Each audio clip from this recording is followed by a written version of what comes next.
Karibu tena katika mwendelezo wa mafundisho ya mafunzo ya Adobe Photoshop, mafunzo ya graphics designing, ambapo tulianza kwenye Adobe Photoshop. Tulianza namna ya kuseti project ya Adobe kwenye Adobe Photoshop pindi unapoanza kufanya kazi ya ubunifu kwa kutumia hii program ya Adobe Photoshop. Na leo tunaendelea, na kama tunakumbuka tulijifunza namna ya kufanya setup zote kwa sehemu hii hapa, namna ya kuweka vipimo. Hapa kuna sentimita na kila kitu, pamoja na tulijifunza na color modes zote hizi. Kama hujaifuatilia, rudi nyuma ukaangalia jinsi ya kufanya setup. Na leo tutaendelea na kuangalia muonekano wa Adobe Photoshop pindi tu utakapofungua project yako. Tumeshafanya setup, tumefungua project, tumecreate. So muonekano wa Adobe Photoshop unakuwa kama unavyoonekana hivi. Na hapa kuna hizi option, kuna hizi menu. Hata kwenye Microsoft Word, kwenye Excel, hivi vitu vinakuwepo. Hizi ni menu, na hii hapa menu hii hapa bar ambayo imebeba menu inaitwa menu bar. Lakini hapa chini kuna tools hizi, kuna option ambazo zinatokea, na hizi hapa option zinatokea baada ya kuchagua tu. Kwa kila option, kila tool na options zake, Ukichagua hizo zinabadilika. Hii hapa inaitwa tool option bar. Unaona? Na hii hapa bar ambayo imebeba tools inaitwa tool, sehemu nyingine inaitwa toolbox, sehemu nyingine toolbar.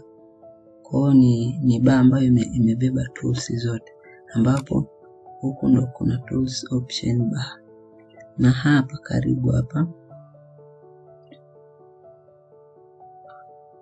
na hapa hii hapa active. Kwa mfano tukifungua labda na nyingine tukafungua, kuna hii hapa na hii na hii. Active inakuwa imezungushiwa style hiyo hapo, inakuwa imewaka, afu nyingine inakuwa imefifia. Ukitaka unaweza ukatengeneza hata project hata 4 hata 5 kutokana na uwezo wa PC tu ulionao. Unaweza hapa unatengeneza kitu kingine, huko unatengeneza kitu kingine hivyo. Kwa mfano hapa unatengeneza bango, hapa unatengeneza labda poster, hapa unatengeneza nini hivyo.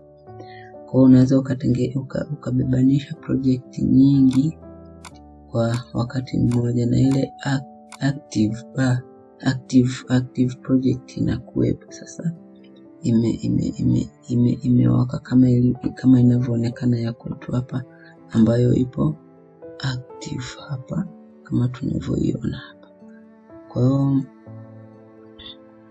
hii hapa ni active, hii hapa ni active. Akati zingine hizi ambazo hazijanani zenye sio active. Haya, ukija huku utakutana na hichi kitu hapa. Hii hapa inaitwa panel group. Kuna namna ya kuseti workspace. Unaona workspace hii hapa inaitwa workspace style options.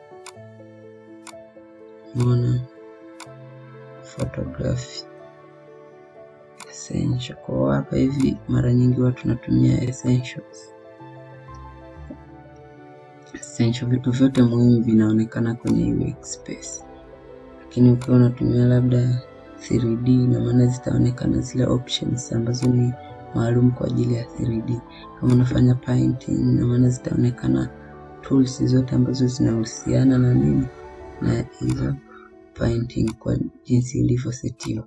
Hapa kama utaweka photograph, na maana zitakazoonekana nyingine za hizo kama ulivyoset. Kwa hapa tunatumia essentials, zinajiseti zile default options. Kwa kama kwa mfano hapa kuna layer, hii layer kama huioni, unaweza ukaingia hapa ukaja layer ukaiweka, ukaja hapo uki-untick inapotea. Mfano hapa tukitoa hii hapa tukai close tukaitoa, umeona. Kwa unaweza ukaja hapo ukaiweka au uka click F7, unaona. So that is, huo ndo muonekano wa Adobe Photoshop pindi utakapoingia tu ndani, utakapofungua tu hiyo project. Sasa kitu muhimu, kitu pekee ambacho nataka nikuonyeshe kwenye hichi ni vitu vya kuzingatia pindi unapofanya project. Kwa mfano